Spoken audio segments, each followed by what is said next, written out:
Storybook Show. It's the do-it-yourself Storybook Show. It's the do-it-yourself Storybook Show.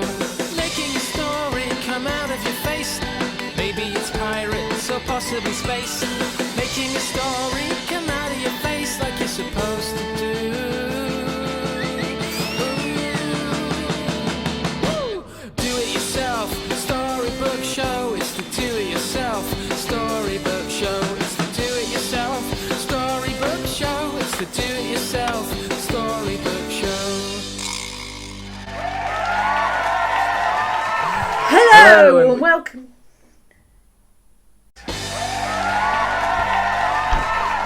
Hello and welcome to the Do-It-Yourself Storybook Show. Where we're going to show. I left it too long, didn't I? Yeah, it was weird. It's alright, we can get that in the edit.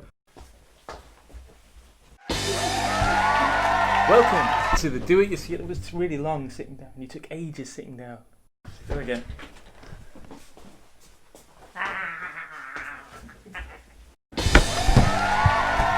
Hello. Welcome to the Do-It-Yourself Storybook Show. And we're going to show you how to make your own story using nothing but your imagination and some other stuff. The first thing you'll need is an actor. Hello. Now I got this one quite cheap. Actors are very cheap at the moment. During the COVID-19 pandemic, we don't really need actors because we're all at home watching television. So I got this one very low rates, very low rates. Is there something you'd like to say about acting? There is. What is acting? Acting. Acting. What is acting? Anything else you'd like to say about acting? Don't No? question my process. What else do we need to tell our stories at home?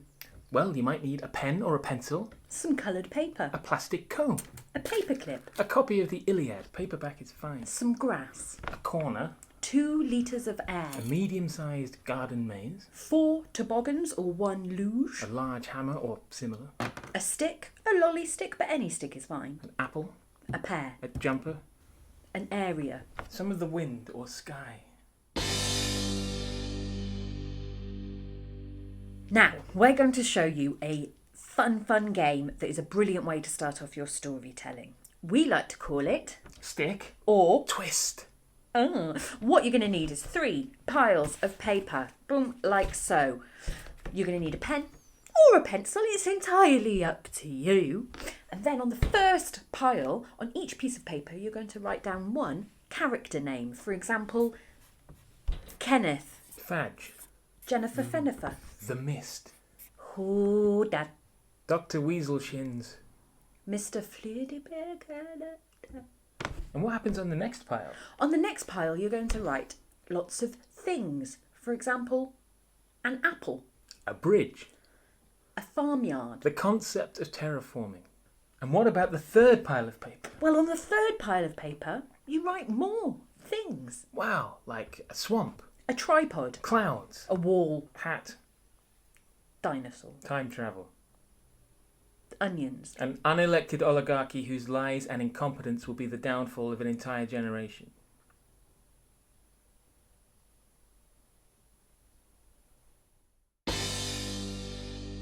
There, we've written all our things down on our pieces of paper, and now it's time to find out what our story's going to be about. We're going to give them a quick shuffle, see what happens.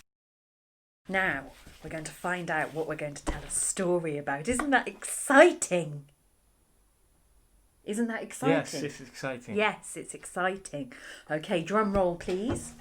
Our character will be Floops. It's not even a name, it's just a noise. You wrote it down. Do you want a stick or twist? Stick. Of course, should you want to, you can twist and choose something else. Hence the name of the game. Next, let's find out the first thing in our story. Drum roll, please. Giraffe. Oh, I like giraffe. No, I don't like giraffes. Twist. You don't like giraffes? They've got long necks, they make me nervous. They can see over everything. Hedges, fences, castles. Okay. We're twisting. Okay, let's find out the first thing in our story. Drum roll, please. A bridge! Yeah, I like a bridge. A bridge is a solid thing for a story. Classic. Yeah, don't overthink it. Okay, let's find out what our second thing in the story is. Drum roll, please. An unelected oligarchy whose lies and inconsistency will overdo because of the entire citizenship. Okay, let's start the story. Okay.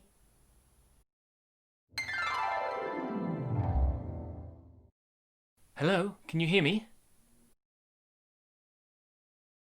Hello? Take your headphones off. And now you take your headphones off. Take the headphones off. Take the headphones off. I can't hear anything. I'm going to take these off. You're in the recording booth, I'm in the recording booth. where we can isolate your voice for the story. Oh, in here, in this microphone.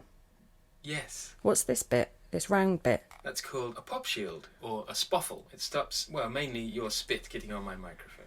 A spoffle? Yeah. It looks like tights. Don't touch it, please. From here, I can add music and sound effects to your words. Oh, nice. So you're going to make me sound like a Dalek? Yes. Now, are you ready to begin? Moo mammy ma. That's a rubbish story. This is a warm-up. Oh, sorry. It's very important to warm up your tool, which is one's voice. Good. Wah! Me, ma. The teeth in the eyes and the tip of the nose. And remember, we need to include all the elements we wrote at the beginning.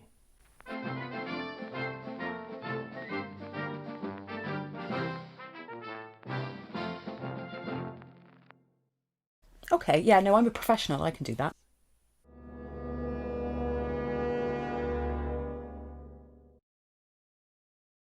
Several times near a clock long ago there was a bridge. Nice. Thanks.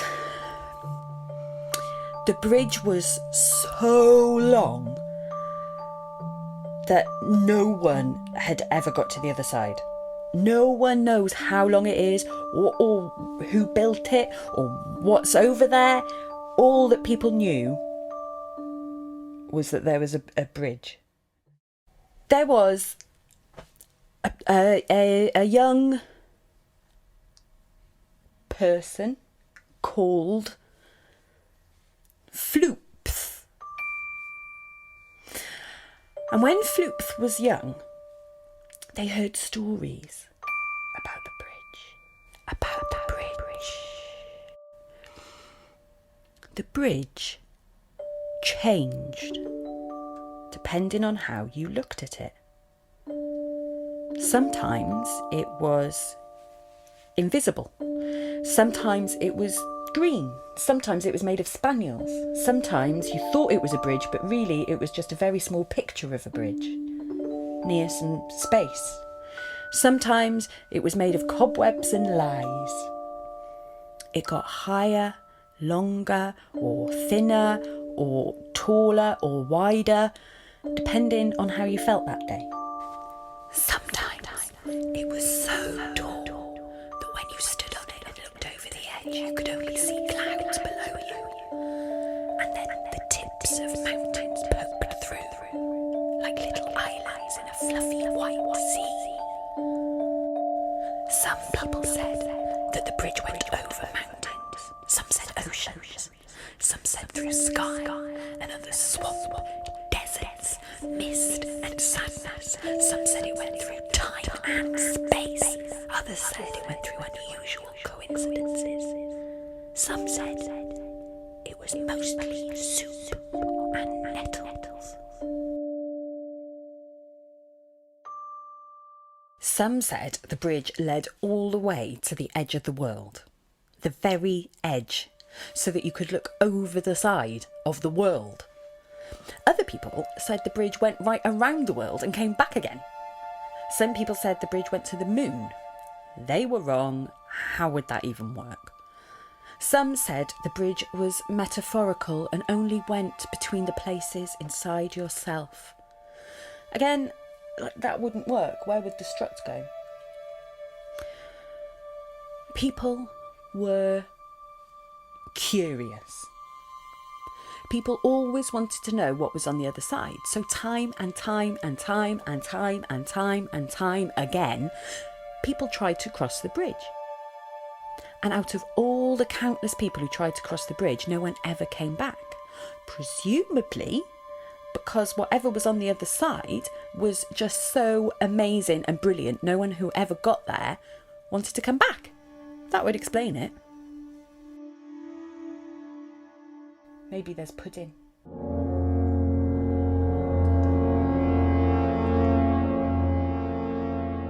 One morning, Floopth packed a bag. A banana, a jumper, a small sewing kit, and one of those round tins that travel sweets come in, even though it didn't have any travel sweets in, and some spare oxygen. The sun was shining. It was a glorious day, clear and bright. And taking the first step, Floopth could see straight to the horizon, where the bridge disappeared over the edge. Floopth walked. The sound of footsteps echoed down the bridge.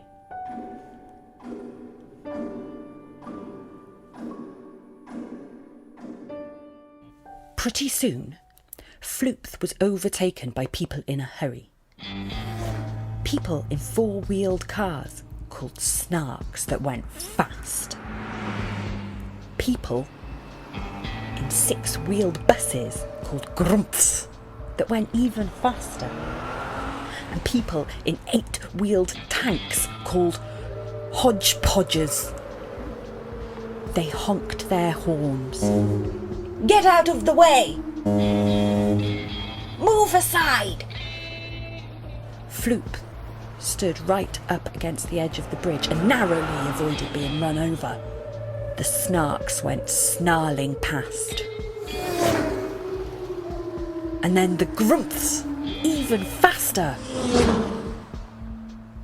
The third stopped and asked, "Why are you walking it so slow?" It had never occurred to Floop to do anything else. "It'll be faster on wheels. We'll get to the end before you, you idiot." Floop didn't know it was a race. The hodgepodger podged off before offering Floop a lift. How did we do that? Let's find out.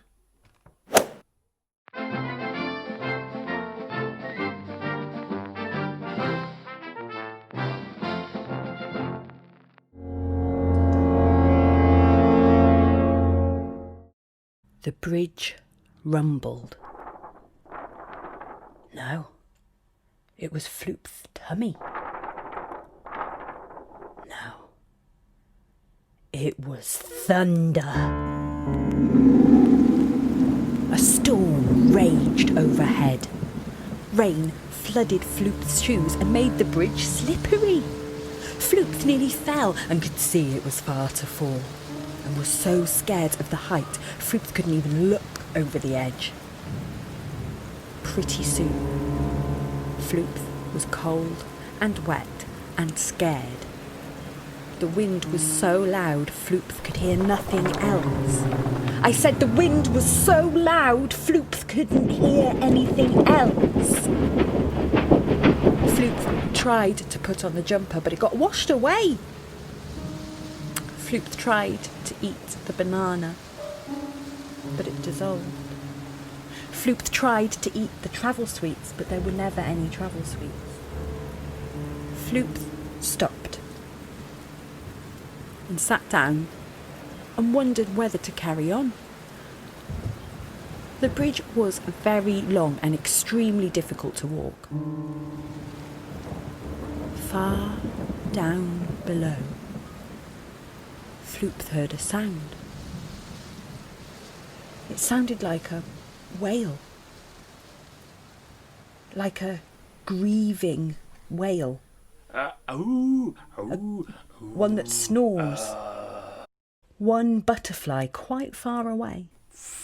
It sounded like a very grumpy crow with toothache and a limp.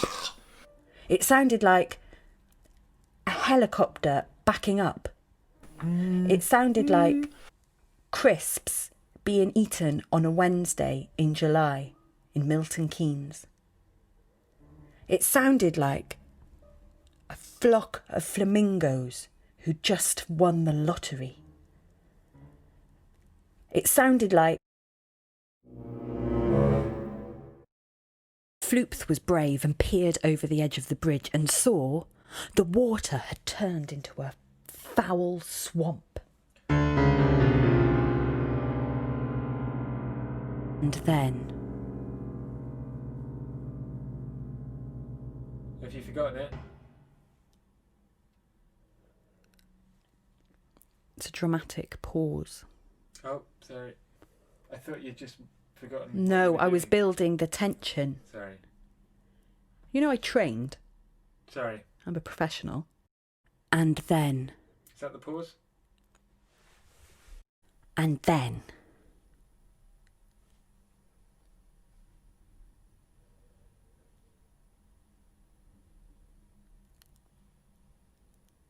It's too long.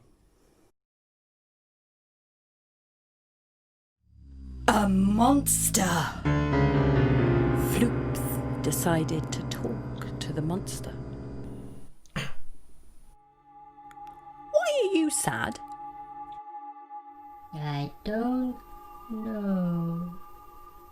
Why are you wet? It was raining and I didn't bring my coat. Coat? What is coat? Oh, it's like a jumper you wear over your jumper. Like a second jumper. Only it zips at the front. And it's got holes for your face and all of your hands. Good holes, not bad holes. It's like a second jumper with good holes. Oh, that sounds lovely. It is. Why are you sad? I'm not sad. It's just hard when nobody wants to talk to you. I want to talk to you. Oh, thank you. You're welcome.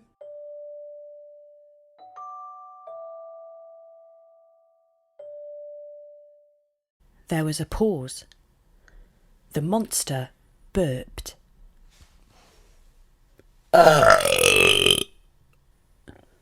Floop had heard stories about the great beasts that lived under the bridge. Hundreds of years ago, the people had built great fortresses on the water to protect the bridge from the giant sea monsters of the deep. Far below the bridge, a floating fortress twinkled like a star on the distant sea.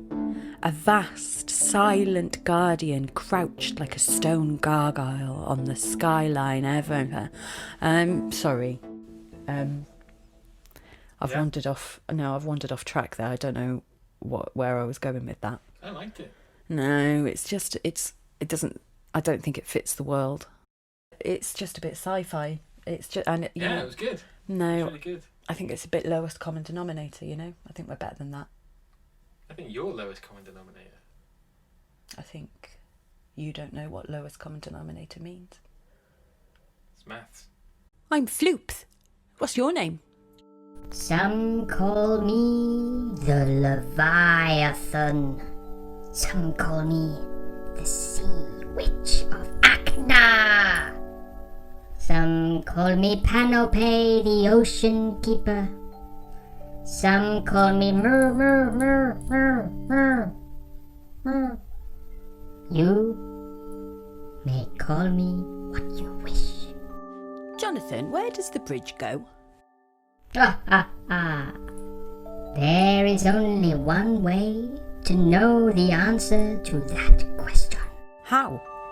Either believe what someone tells you, or find out for yourself. The first is easy. The second is hard. Well, harder. Difficult. But not impossible. Improbable, maybe. How long will it take me to cross the bridge? That depends on how fast you are going. That's true. Yes, it is, isn't it? I like walking. That's fast enough for me. You get to see things around you. Things you might have missed otherwise. So do I. I like to stroll and feel the ocean move between my many areas. If I was going faster, I wouldn't have been caught in the storm, or met you, or seen the floating fortresses, if they even exist or make the edit. Oh look, the sun is out. The bridge became clear and the swamp turned back into a calm blue sea. It was nice to meet you. I'm going to carry on now. Thank you for taking the time to listen to me. You're welcome. I like talking to you. If you'd like to talk to me again, just call my name towards the ocean. I have excellent hearing. I will, thank you. It's nice to have a friend out here. What is friend? I'm just kidding. I know what a friend is. I have lots. I'm off to find these coats you wear.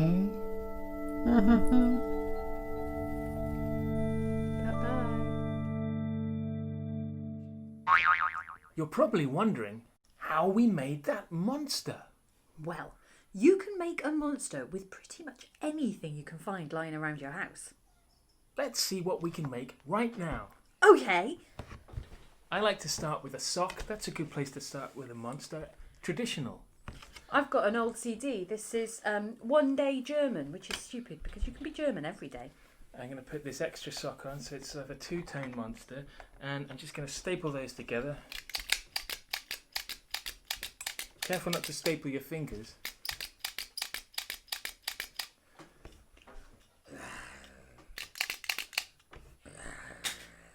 And some hair. Just glue that down.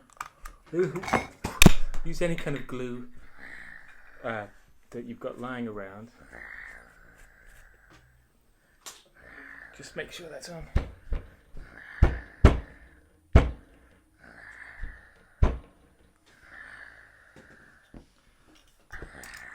So now my monster's got hair. That's pretty scary. And maybe just colour a bit in some of the hair, just to make it scarier. I think the more colours you use, the scarier it will be. I'm going to put another sock on there, just look like he's wearing a hat, or he or she is wearing a hat, a monster hat, and just staple that on. Try not to staple your fingers to yourself.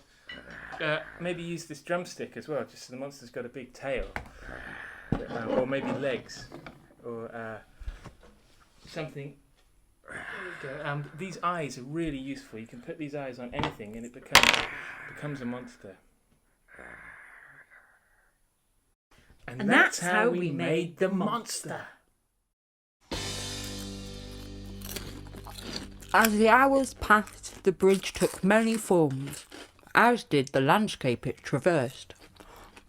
Are you eating crisps? Well, as the hours passed, the bridge took many forms, as did the landscape it traversed. The sea became soup, became mountains, forests, and then a different soup. Day became night, became day again, then afternoon, then suddenly Tuesday, then night again, then BAM! February. The rumbling sound happened again. This time it was not stomach, nor storm, nor monster. It was the people. people in snarks, grumps and hodgepodges, going fast with their wheels and myriad combustion engines. They were going too fast and their tyres and tracks ground down through the flesh of the bridge until it started to sag and then buckle and then break. Floop heard the sound from very far away. The bridge had broken in two. Into what? No, into two pieces. Into. The bridge had broken in two pieces. You're probably wondering, how are they going to make the bridge collapse? Oh, what are those crazy pair going to do next? That's probably what you're thinking. I don't know what they're thinking. I don't know what anyone's thinking. Anyway, in this day and age, in Hollywood or blockbuster land, what they would do is build a bridge in a computer. It's called CGI. And then they would destroy that bridge that isn't even real and expect you to believe that. In the olden days, they would have destroyed an actual bridge, perhaps one that nobody was using at the time. Yeah, just an old bridge. An old bridge. And somewhere in the middle, maybe 50 to 100 million years ago, they would have built a model bridge and then destroyed that. Can you guess which of those three techniques we've decided to use? Let's find out.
All the people who had broken the bridge were going too fast to stop, and their snarks and grumps and hodgepodges went straight into the sea. All except one of the snarks, which landed in poop and fire. Ooh, I appear to be falling. Far behind, Floop kept walking. Through day and night and day and night and lunchtime, then inexplicably June, and then night again, etc. Until one morning or afternoon, Floop arrived at the enormous gap in the bridge. Floop couldn't go further and didn't know what to do. Floop sat down to think. Floop listened to the sound of the world. The sound of the bridge. The sound of the wind. Floop had an idea. Floop called into the wind, "Leviathan, I need help! The bridge is no longer functioning!" With a great swell in the ocean, Jonathan appeared, about 2 to 6 hours later. "Jonathan! How nice to see you again. I like your coat. It's good, isn't it? Do you know what happened to the bridge?" Word around is some people drove so fast they wore right through it. Wow. Can you help me get across? I'm sure I can. Lend a hand? Jonathan was able to stretch a vast arm or tentacle to bridge the gap, and Floop was able to cross and carry on the journey. Floop thanked the monster profusely and complimented the new coat. They said goodbye. "Bye." Goodbye. "Thank you." You're welcome. And Floop continued the journey across the bridge. And that sound means that's the end of all things. That's not the end of the story. The story hasn't finished. The story has finished. No, it hasn't finished because we don't know what's on the other side of the bridge and if Floop gets there. But this is where the story ends, and now we have to make the leap in our minds. But Floop only exists in our minds in the story. So if we stop telling it, it's not like Floop is somewhere carrying on, because Floop isn't real. We invented Floop. It's a noise you made up. We wrote it on a piece of paper. We played Stick or Twist. We built a bridge. We destroyed a bridge. And we don't know what was the point in all of that. Floop's journey may or may not continue, but the story ends here. Just because the story's ending doesn't mean that Floop's journey necessarily ends. Yes, it does. No, Floop can't continue outside of the story because Floop isn't real. But Floop only exists in our mind. Why are we stopping now? It's a legitimate story technique, okay, to just pull away from the story and let the characters live on in their own way.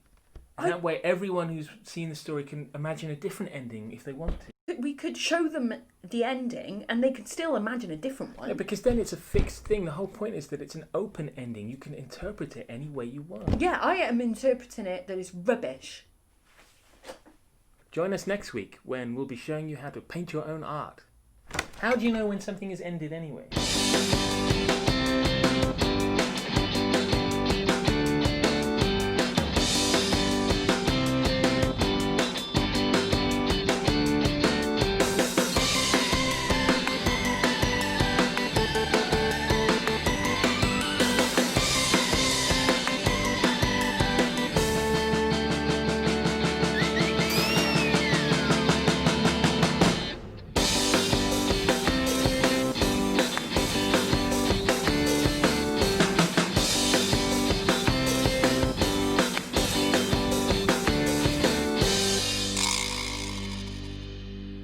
Stop it there, probably.